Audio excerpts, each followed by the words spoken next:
Hey everyone, I am Jeremy and this is Recast from the Past, where we revisit some of our favorite classic content to see if it still holds up to the standards of today.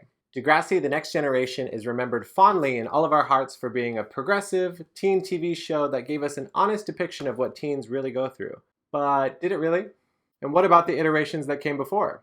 That's what we seek to discover on today's episode with Degrassi Junior High, Episode 1, Kiss Me Steph. This show actually came out in January 1987, and looking at this promo photo, I'm actually really happy to see some diversity in this relatively small cast of 8 characters. And this was actually my first time seeing this show, so I'm wondering, is it really as progressive as it seems? Let's find out together, shall we? So in this first scene, we get Steph, our main character for this episode, and her little brother Arthur. She's going into her first day of 8th grade while he's going into his first day of junior high school. Right off the bat, we're getting a wonderful example of class discrimination, as he will never be as cool as her just because he's in the 7th grade.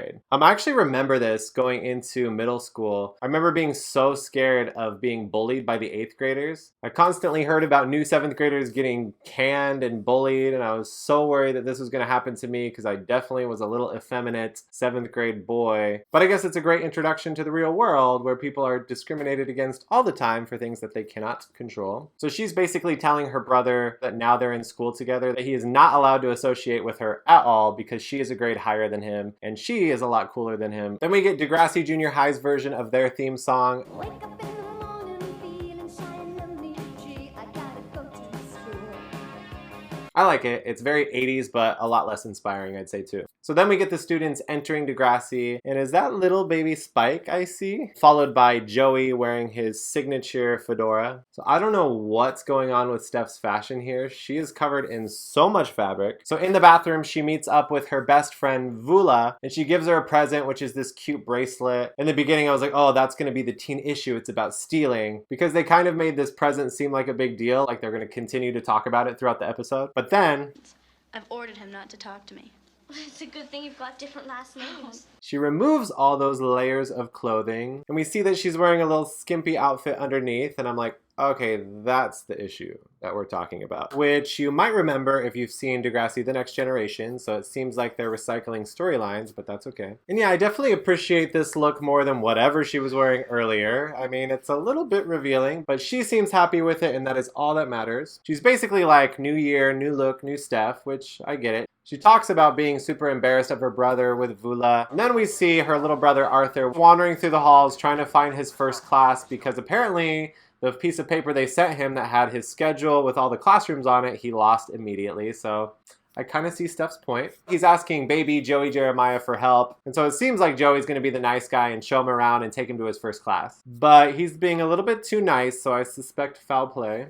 So Vula and Steph start having a discussion about being class president, and both of them start bringing their different ideas of what they would do. Vula wants better food in the cafeteria, more current events to be discussed during class, while Steph seems to be like on the opposite end, and she wants more dances and less homework. And I'm like, I like both of these. I think they should join forces and have an even stronger platform. I definitely think the world could use a female president and a female vice president. I love seeing Steph looking in the mirror, feeling herself, but girl, that frizzy hair, it's like me at 5 in the morning at the bathhouse after an unsuccessful night at the nightclub, looking at myself in the mirror like, those Sunday commuters won't clock this recycled hairdo. Smelling like a carton of cigarettes. Eyes as dead as I felt inside. But she's feeling herself, and I love that for her, and she decides she wants to run for president. Vula voices her support for Steph, and then we're back to Joey showing Arthur to his classroom. Then we learn that Joey was a bully, with him and his friend locking Arthur into a broom closet. I was definitely not expecting Joey to be the bully of the school. I definitely thought he was going to be like the class clown, but I think maybe he's supposed to be a little bit of both. I don't know. But then he goes into the classroom and starts hitting on Steph in a way that made me feel very uncomfortable. Like he's being very suggestive for an 8th grader. I don't remember... Mia? Come on. Come here. Oh, you pretty girl. She came to say hello again. Like, I don't remember this ever happening in middle school, but maybe I wasn't cool enough. Or maybe things were different in the 80s, I'm not sure. Then Mr. Radich walks in and I'm like, Daddy, wow, hey. I never took a second look at Principal Mr. Radich, but English teacher Radich, I'm here for it. So Arthur gets let out of the broom closet by his new friend, which I'm not sure if they ever give a name to him this first episode or not, or maybe I just missed it. But I guess his name is Yik, and he's played by Silek Sasanacy. So Yik is also looking for Miss Avery's class, so they work together and stumble upon her class. So we're back to Daddy Radich and Steph and Vula's class, and they start talking about how Steph wants to be president. She's like, oh, I do want to be president, but I don't think I'm good at creating posters or making speeches or anything like that. So they take my advice and decide to work together to get Steph elected. Okay, so this is something else that the next generation recycled, which is becoming class president. But I guess that's a pretty regular topic to do for a teen TV show. In fact, I ran for class president freshman year of high school, but I lost to the same guy that I lost homecoming king to senior year of high school. But I'm over it, obviously. Especially since I'm the winner now with my amazingly successful YouTube series. Watch me find out tomorrow that he has a very popular commentary YouTube channel. I'd be very proud of him. So Steph is reading off the policies that Vula helps to plan Steph implement. We want to end poverty in third world countries and save the dolphins. She's like, Vula, what is this? I said more sweaty gay ketamine dance parties where they play shitty house music, Vula. We don't have the budget for everything. And Joey just sits there gawking over her like a pig in the background. Then we get this nice little montage of them putting up posters for her campaign. Oh my god, stop teasing that hair, Steph. It's already taking up the entire frame. So Steph is outside announcing those policies to a crowd of cheering, adoring fans. And I'm all about this outfit that she's got on. So cute. So we can tell it was very obviously written by Vula, but the crowd seems to enjoy it. So I think they made the right decision in having Vula ghostwrite her speech. Okay, so then things get very strange as Joey just starts kissing her without her consent, like all over her body. And then another boy says, oh, if you give me a kiss too, I'll give you a vote. And then she kind of like reluctantly agrees. I'm like, I'm sorry, what is this teen issue that they're trying to discuss? Teen prostitution? Like, don't tell me this issue is her making the wrong decision to try to get votes to win class president. Because we have some other glaring issues just kind of sitting in the background wanting our attention that we're just kind of ignoring because it's the 80s. And then a girl who's spectating says, Talk about sexism. And I'm like, yes, please, let's talk about sexism. Like, how is this episode about girls not giving into guys' advances in order to succeed when it should be about how a society forced women to do this if they wanted to succeed? Like, how many women, especially in the 80s, had to deal with the sexual advances from their pervy bosses in order to try to have some financial independence in this country? Like, why are we trying to teach girls not to do this when we should be teaching boys, don't give unsolicited kisses to women? Like, don't force women to choose between their self-respect and moving forward in their career. But anyway, let's move on for now. So then we go back to Arthur and Yik, who I still don't think they've officially named. And I guess they're on like bully security patrol or something. And we have Joey and all these other boys like cheering outside of the girls' bathroom where Steph is saying, what is this? Where are the adults? Where are the teachers? Like, we have so many forms of harassment happening in the past 2 minutes in this show.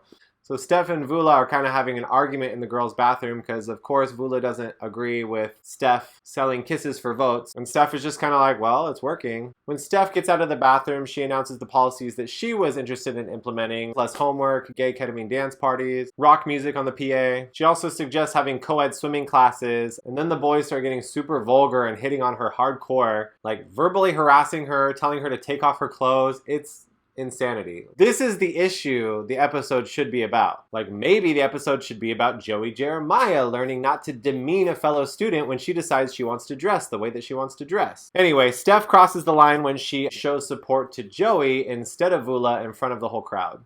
Joey Jeremiah.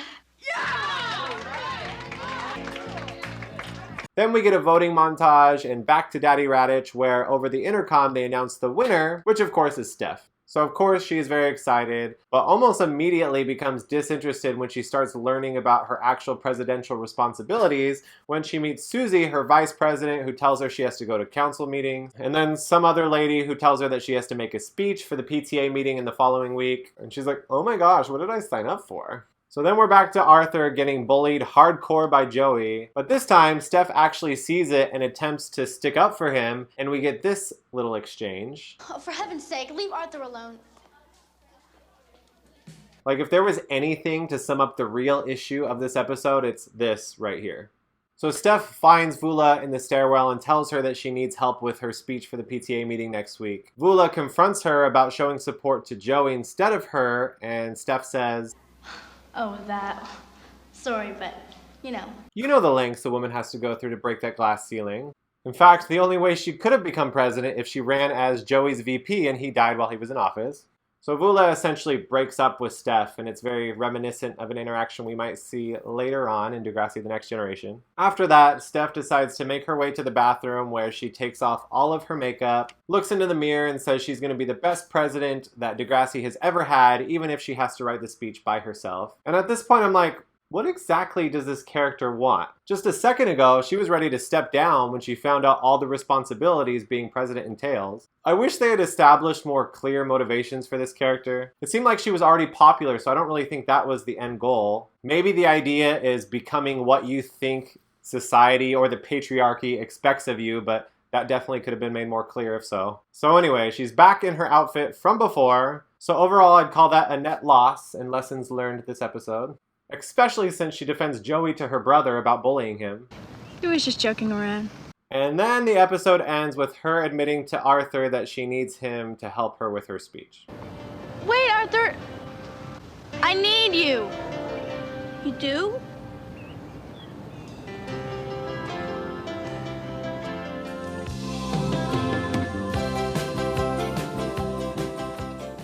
I definitely liked it better when she was looking at herself in the mirror, telling herself she can make a great president, even if she had to do it by herself. Or maybe a better lesson would be women sticking together in order to combat the patriarchy that tries to force them to be okay with being objectified by men in order to succeed in life. They can have a platform where they encourage women to dress however they feel comfortable, while punishing the male students for harassing them when they find it too sexy to treat them like regular human beings. But no, we get Steph learning to not dress too sexy and get help from a man. But anyway, this came out 10 years before Degrassi The Next Generation, so I'm sure they got so much better at addressing this in the future. Keep watching my channel to find out. Obviously, I'm not a fan of this episode for all the reasons I discussed, but if you disagree, please let me know in the comments below. Please also like this video and subscribe to my channel. Also, click that bell icon so you'll be notified of my next video. Thank you so much for watching, and see you next time.